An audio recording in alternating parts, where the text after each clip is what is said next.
खसान संघर्ष समिति नेपालद्वारा आयोजित पत्रकार सम्मेलनका अध्यक्ष प्रेमबहादुर खातीज्यू, त्यसै गरी यहाँ लिम्बुवान, मगराज, थरुहट लगायत विभिन्न पहिचानमा आधारित पार्टीका नेताज्यूहरू, त्यसै गरी लोकतान्त्रिक पार्टीका अध्यक्षज्यू लगायत सम्पूर्ण उपस्थित अतिथिज्यूहरू र यस हलमा उपस्थित महानुभाव, त्यसै गरी सम्पूर्ण पत्रकार मित्रहरू, यहाँहरूलाई म खम्बन राष्ट्रिय मोर्चा नेपाल पार्टीको अध्यक्ष आरके खम्बुको तर्फबाट सेवा आलाङ्गी अभिवादन। आज यो अत्यन्तै विशेष दिनको रूपमा मैले लिएको छु। सदियौँदेखि यो देशमा आर्यहरूसँग सँगसँगै चार जातभित्र समाहित भएर क्षेत्रीको रूपमा काँधमा काँध साथमा साथ मिलाएर हिँडेको खसहरूले आज किन यो पत्रकार सम्मेलन गर्नु पर्यो? मङ्सिरबाट हामीलाई आदिवासीमा सूचीकृत गरिएन भने जस्तो सुकै आन्दोलन गर्न तयार छौँ भनेर किन उभिनु पर्यो? यो देशको लागि एउटा यक्ष प्रश्न हो। सँगसँगै आफूलाई यो देशको सबैभन्दा ठुलो शक्तिशाली राष्ट्र जाति मागेर आएका आर्यहरूको लागि एउटा यो ठुलो झड्का हो। यो चान्चुने कुरो होइन। यो देशमा आजको यो सानो पत्रकार सम्मेलनले ऐतिहासिक परिवर्तन ल्याउनेवाला छ। जसरी चीनमा 5000 वर्ष शासन गरेका मन्चु वंशलाई 1911 को सिनाई आन्दोलनले मटियामेट गर्यो, उसको वंशमा रहेको राज्य सत्ताको अन्त्य भयो। मैले देख्छु आजको सुरुवात पनि यही हुन सक्छ। यो खसहरूको आन्दोलन यो चान्चुने कुरो होइन। त्यसकारण म के भन्न चाहन्छु भने एउटै घरमा बसिसके पछाडि उमेरले जेठो माइलो साइलो कान्छो होला, तर हरेक दाजुहरूको भाइहरूको सम्पूर्ण अधिकार बराबर हुन्छ। यो देशमा पनि शासन सत्तामा 300 वर्षदेखि जसले हाली मुहाली मचाइरहेका छन् मुठ्ठीभर नस्लका निश्चित मान्छेहरूले, उनीहरूले यस कुरोलाई मनन गर्दै आजैबाट यो देशका सम्पूर्ण विविध जातिहरूलाई लिम्बू, खम्बु, तामाङ, गुरुङ, मगर, नेवार, थारू, खस, मधिसे, त्यसै गरी आफ्नै चाहिँ नस्लभित्रका उत्पीडित जनावरभन्दा पनि तल पारिएका दलित सबैलाई चाहिँ समान एउटा चाहिँ हैसियतमा ल्याउनुपर्छ। राजनीतिक अधिकार, सांस्कृतिक अधिकार, भाषिक अधिकारदेखि लिएर आर्थिक अधिकार, सम्पूर्ण अधिकारमा बराबर ल्याउनुपर्छ। आजको सायद यो कार्यक्रमले यही आह्वान गरिरहेको छ। जो शासन सत्तामा बसेर सदियौँदेखि लुटको स्वर्ग मचाइरहनु भएको छ, खसहरूको माग यही हो। अब प्रश्न उठ्छ, यो देशमा अनभेल भएको, अहिलेसम्म यसलाई रिभेल नगरिएको, उजागर नगरिएको एउटा यथार्थ सत्य के खस भनेको आर्यहरूको एउटा आगो हो के खस भनेको पनि एउटा क्षेत्री नै हो? त्यो चार जातभित्रको क्षेत्री नै हो? एक छ प्रश्न आजदेखि उठाउनु पर्छ। उठ्छ, अगाडि पनि उठेको थियो। प्रेम कैदीको पालामा त्यो स्वतः त्यसै हराएर गयो विश्वनाथ योगीहरू माओवादी कालमा मारिएपछि, र अहिले पछिल्लो चरणमा प्रेमबहादुर खातीको नेतृत्वमा जुन उठेको छ, यो महत्त्वपूर्ण विषय हो। संसारमा मानवशास्त्रले के भन्छ? मानवहरू एउटै चाहिँ भनौँ सेपियनबाट चाहिँ एउटै चाहिँ भनौँ एप्सबाट उत्पत्ति भएको हामी एउटै हौँ, तर समय कालान्तरमा हावापानी, परिवेश, विकासको चाहिँ पद्धतिले गर्दाखेरि मान्छेहरू फरक फरक प्रकारका नस्लहरू भए। चाहे त्यो नेग्रोइड होस्, चाहे त्यो ककेसियड होस्, मङ्गोलाइड होस्, फरक फरक भए। र त्यही एउटै नस्लभित्र पनि क्रिस्चियन, मुस्लिम, हिन्दू विभिन्न प्रकारको चाहिँ नस्लहरू भए, धर्मीहरू भए, र उनीहरूको बिचमा के भयो भनेदेखि फरक प्रकारको संस्कृति बन्यो। यसै गरी खसहरू पनि हो, हेर्दाखेरि आर्य जस्तै देखिन्छन्, बाहुन जस्तै देखिन्छन् प्रश्न भाषामा भन्दा, तर खसहरूले अहिले किन हामी खस छुट्टै भन्दैछौँ? यसमा उसको संस्कार, उसको संस्कृति, उसको विकास क्रम, उसको मानव सभ्यताको विचरण काल, जस्तै खसहरू ककेसस पर्वत नाग्दै आयो। उहाँहरू तिब्बतको चाहिँ अब एउटा खस प्रदेशबाट हुँदै आएर चाहिँ जुम्लामा राज्य खडा गरे, कागराजको पालामा ठुलो राज्य बनाए, र बाहुनहरू स्पेसल्ली पछिल्लो चरणमा सिन्धबाट हिन्द हुँदै उनीहरू पछिल्लो चरणमा सिन्ध नदी हुँदै आए र आइपुग्दाखेरि एकै प्रकारको त देखिए। र 4036 वर्णको जुन एउटा वर्णाश्रमको आधारमा वर्णानुक्रमको आधारमा जुन प्रकारले एउटा चाहिँ जात बनाइयो त्यसमा हेर्दाखेरि एउटै देखियो र पछिल्लो चरणमा खसहरूले पनि बिस्तारै बिस्तारै विकसित जातिहरूसँग मिसिने क्रममा आफूलाई पनि क्षेत्रीय ठहर गरे र जसले आफ्नो यथार्थ बिर्सेर अर्काको चाहिँ भनौँ कुल घराना जान्छ त्यो त्यसलाई चाहिँ ठुलो कुल घराना पीडा भनिन्छ र त्यो पीडाहरूले नै अहिले के रह्यो भने खसहरूको अस्तित्व समाप्त गरिदिए र अहिले आएर पछिल्लो चरणमा जब खसहरूले कुरो बुझे वास्तवमा हामी यो देशमा 18% भएर पनि हामी किन सबभन्दा पछाडि छौँ।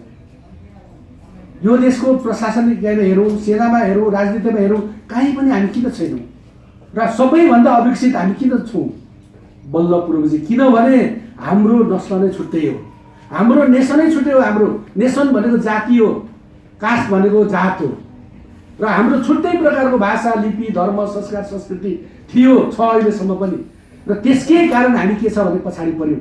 भने यसको अन्त्य कसरी गर्न सकिन्छ, अब यो उत्पीडनको अन्त्य कसरी गर्ने भन्ने सवालमा राज्य सत्तासँग जोडिँदो रहेछ अधिकार। चाहे त्यो सांस्कृतिक होस्, भाषिक होस्, चाहे जुनसुकै कुरो होस्, आर्थिक होस्, राज्य सत्तासँग जोडिँदो रहेछ। र राज्य सत्ता भनेको पनि कुनै पनि जाति नेसनमा विकसित भइसकेको छ, कुनै समय उसको राज्य सत्ता पनि थियो र निश्चित कालखण्डमा अन्य जातिद्वारा राज्यद्वारा त्यसको विघटन गरियो। विघटन गरिसके पश्चात उसलाई डोमिनेसन डिस्क्रिमिनेसन गरियो, उठ्नै दिएन भने उसले आफ्नो हरेक कुरो माथि उठान गर्न गए। फेरि उसले आफ्नो राज्य सत्ता सकिन्छ, छुट्टै स्वतन्त्र राज्य सकिँदैन भन्ने पनि स्वायत्तता माग्नुपर्ने रहेछ। यो विश्व पोलिटिकल साइन्सले एजुम गरेको कुरा हो। खसहरूले कुरो बुझे र अहिले पछिल्लो चरणमा आएर अत्यन्तै शान्तपूर्ण तरिकाले सौहार्द ढङ्गले खसहरूले अहिले के भन्दै हुनुहुन्छ भने अब हामीलाई आदिवासीमा सूचीकृत गर्नुहोस्, हामी बाहुन होइन, हामी आर्य होइन, हामी छुट्टै खस हौँ र हाम्रो छुट्टै भाषा, लिपि, धर्म, संस्कार, संस्कृति, इतिहास, ऐतिहासिक भूगोल छ। त्यसको मापदण्ड यो र त्यसको आधारमा हामीले स्वायत्तता पाउनुपर्छ र हामीले यो देशमा राजनीतिक अधिकार पाउनुपर्छ र त्यो राजनीतिक अधिकार सँगसँगै भाषिक, सांस्कृतिक र आर्थिक अधिकार हामीले प्राप्त गर्छौँ। राज्य सत्ता भन्ने अन्य कुरो भ्रम हो। राज्य सत्ता प्राप्त गरिसकेपछि मात्रै सबै कुरो पाइन्छ भन्ने कुरो ठहर गर्दै उहाँले शान्तिपूर्ण तरिकाले जुन माग गर्नुभएको छ जायज छ। जुन जाति विद्रोह गर्दैन त्यो जाति दास बन्न लागेको हुन्छ र जुन जाति लड्दैन उसको आफ्नो भन्ने संसारमा केही पनि हुँदैन। यसलाई त्यागेर खसहरूले आजैदेखि त्यागेर यस पत्रकार सम्मेलन मार्फत उहाँहरूले मङ्सिरदेखि आफ्नो अस्तित्वको लागि राज्य सत्ताको विरुद्ध जसले तिमी पनि आर्यकै एउटा हाँगो हो भनेर खस आर्य क्लस्टरमा बनाएर अहिले आर्य खस जतिको सम्पूर्ण खाइदिरहेछन्, हरेक कोटा खाना खाइसकेका छन्। यो बुझेको हुनाले कुरो मागिया छन्। यो जायज कुरा हो। यसमा हाम्रो पहिचानमा आधारित सङ्घीय गठबन्धन हामी सँगै छँदैछौँ। सँगसँगै हामी प्रत्येक पार्टीको अध्यक्षहरू पनि छौँ। हामी यहाँ म खम्बन राष्ट्रिय मोर्चा नेपाल पार्टीको केन्द्रीय अध्यक्ष, संस्थापक पनि हो, म संस्थापक सदस्य र हामीले भूमिगत सशस्त्र सङ्घर्ष पनि लडेका छौँ देशमा 49 सालदेखि भने हामीले लामो अनुभव गरेका छौँ।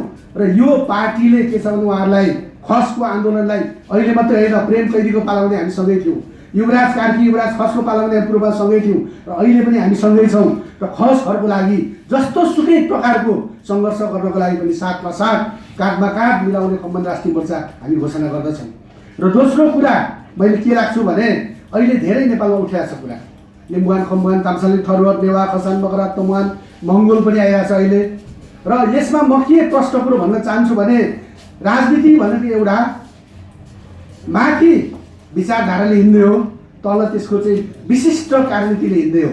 पछिल्लो चरणमा जब राजनीति शास्त्रमा बिहेभियरलिजम आयो, एउटा व्यक्तिको विचारले पनि, एउटा व्यक्तिको बिहेभियरले पनि संसारमा साह्रै ठुलो उथलपुथल ल्याउँदो रहेछ भन्ने कुरो हिटलरले संसारमा दोस्रो विश्वयुद्ध मचाइसके पछाडि पोलिटिकल साइन्समा अहिले पढाइन्छ। त्यस्तै हामीले पनि नेपालमा जो आदिवासी जनजाति लगायत हामी मङ्गोल लगायत हामी छौँ, हामीले पनि के बुझ्नुपर्छ भने राजनीति भनेको भावनाले चल्दैन। कुनै जातिलाई गाली गर्दैमा राजनीति चल्ने होइन, बाहुनलाई गाली गर्दैमा यहाँ राज्य सत्ता प्राप्ति हुने होइन, बाहुनलाई यो देशबाट खेद्छु भन्दैमा राज्य सत्ता प्राप्ति गर्ने होइन। किनभने दुईवटा कुरो हुन्छ, कि त बुलेटबाट राज्य सत्ता जन्माउँ, त्यसमा जसलाई खेदे पनि हुन्छ, जसलाई मारे पनि हुन्छ। हामीले बुलेट पनि हिजो चलाइसकेका हौँ भूमिगतबाट लड्दाखेरि, होइन भने ब्यालेटबाट जन्मिने हो दोस्रो राज्य सत्ता।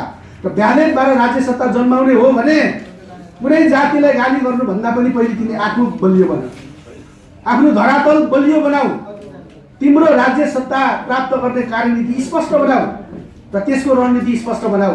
त्यो भनेको मेची महाकालीको सम्पूर्ण आदिवासी जनजाति, दलित, मधिसे, थारू हामी एक ठाउँमा आएर एउटै प्लेट बनाएर हामीले के छ भनेदेखि राज्य सत्ता वैधानिक तपाईँले कब्जा गर्नुको अब विकल्प छैन। कुनै जातिलाई विरोध गर्नु, कुनै जातिलाई खेद्ने, काट्ने, मार्ने भन्दा हाम्रो आन्तरिक मिलाएर हामीले प्राप्त गर्ने कुरो हुन्छ। यो कुरो पनि म चाहिँ के छ भने यहाँलाई अनुरोध गर्न चाहन्छु र अन्त्यमा सँगसँगै अब मैले लामो बोलिसकेँ, माफ गर्नु होला। यहाँहरूको यो कार्यक्रममा हाम्रो पूर्ण एकबद्धता रहने अनुरोध गर्दै यहाँहरूसँग बिदा हुन चाहन्छु। धन्यवाद। जय खम्बान, जय पहिचान।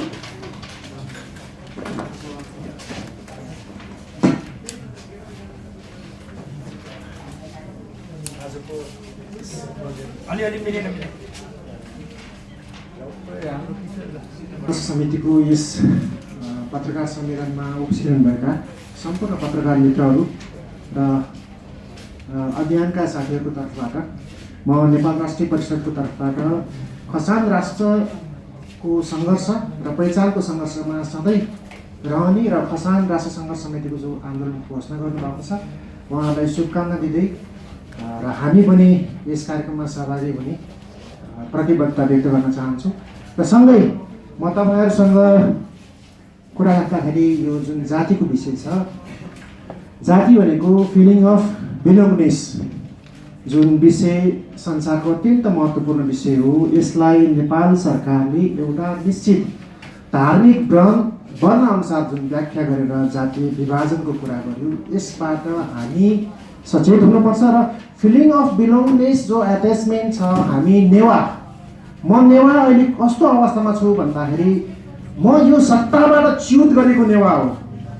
जुन नेपाल संस्कृति, नेपाल सिभिलाइजेसन जसले निर्माण गरियो, जसलाई यो सत्ताबाट च्युत गरियो, त्यो नेवार हो। आज हामी एउटा जाति जो बनेर आएका छौँ, त्यो नेपाल सिभिलाइजेसन अन्तर्गतको मूल जाति हो, जसको नामबाट नेपाल बनेर रहन गयो। र नेपाल सरकारले के गर्छ भन्दाखेरि विभाजन गर्छ।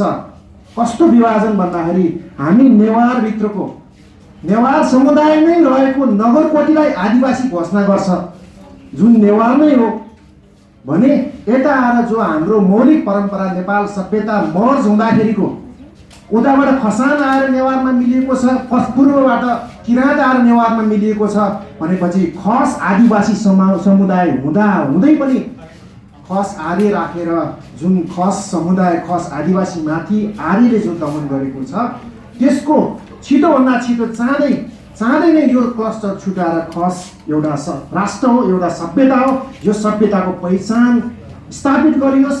नेपालको संविधान अनुसारको जुन विषयवस्तु छ यो स्थापित गरिएन भने साँच्चै नै अब भविष्यमा आउने विषयहरू तपाईँहरूले चिन्नुपर्छ, बुझ्नुपर्छ।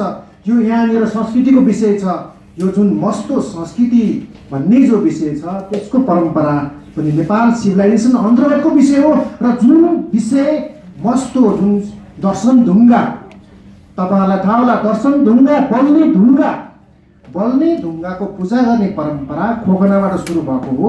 घटस्थापना गर्दा त्यो दर्शन ढुङ्गाको पूजा गर्छ। त्यस्तै दर्शन ढुङ्गा, बल्ने ढुङ्गाहरू नेपालभरि पत्ता लगाएका थिए त्यस बेला। र हामी नेवारहरू जो त्यस बेलाका ढुङ्गाका विशेषज्ञहरूले त्यो चिज पत्ता लगाए। त्यो परम्परा जुन सिकारी सभ्यता सुरु हुँदै विभिन्न नामाकरण भयो होला, पश्चिममा गएर त्यसको मस्तो परम्परा भन्यो होला, र तर त्यो सभ्यता थियो एउटा सिकारी सभ्यता। त्यो सिकारी सभ्यतामा तपाईँहरू आउनुहोस् घटस्थापनाको दिन हेर्नुहोस् र तपाईँहरूले बुझ्नुहोस्, सिकारी सभ्यता जहाँ फास्ट ट्र्याकको नामबाट नेपाल सभ्यता अन्त्य गर्न खोज्दैछ, विकासको नामबाट अन्त्य गर्न खोज्दैछ, र यो दर्शन ढुङ्गाको पूजा हामी गर्दैछौँ। र यो कहाँसम्म जोडियो भन्दाखेरि अहिले विश्व साम्राज्यले ल्याएको कोरोनासँग जोडेर आएको छ। हिजो भर्खरै हामी पशुपतिमा गयौँ, अस्ति मसिन्द्रनाथको जात्रामा हामीले हेऱ्यौँ, यो राज्य सत्ता मात्रै पैसा कमाउनको लागि बनाएको रहेछ। कोभिडको जो विषय छ यसले कुनै मुस्लिमलाई रोक्दैन, कुनै क्रिस्चियनलाई रोक्दैन, तर हाम्रो संस्कृति परम्परामाथि जो प्रहार गरेको छ यो सरकारले, त्यो पशुपतिको ढोका पनि छिटो खोल्नु पर्यो। सँगै संस्कृति परम्परामा जो नेपालको मौलिकता थियो, नेपालको विचार थियो, त्यो विचारहरूलाई निरन्तरता दिँदै त्यही विचारको आधारमा यो जुन छ जानुपर्ने सरकार थियो त्यो पनि गएन। र 21औं शताब्दीको जो विषय छ तपाईँ हामीले बुझ्नुहोस् अब कि 21औं शताब्दीको विषय भनेको अब आउने भनेको पर्यावरणको लागि हो र पर्यावरणसँगै एउटा आउने विषय भनेको अब आउने अधिकार, अब आउने द्वन्द्व भनेको आदिवासीको लागि हो, आदिवासी अधिकारको लागि हो र सँगसँगै आउने विषय भनेको अब सामाजिक सामूहिक अर्थतन्त्रको लागि आउने विषय हो। त्यसकारण यो सँगै हामी आफ्नै कलेक्टिभ विचार आदिवासी पहिचान पक्षधर सबै मिलेर चाहिँ एउटा नयाँ तरिकाले जो मुभमेन्ट जान खोजिएको छ त्यो मुभमेन्टमा हामी एकबद्ध भएर सँगसँगै हिँडेका छौँ अगाडिदेखि नै। र यो आन्दोलनले एउटा निष्कर्षमा ल्याउनेछ। यो आन्दोलनले यो भ्रष्ट राष्ट्रघाती देशद्रोही सरकारलाई हामीले फाल्न सकोस् र नयाँ आदिवासी पहिचान सहितको सरकार गठन गर्न सकोस् भन्ने कामनाका साथ म यहाँबाट आफ्नो केही मन्तव्य राख्दै बिदा हुन्छु। धन्यवाद।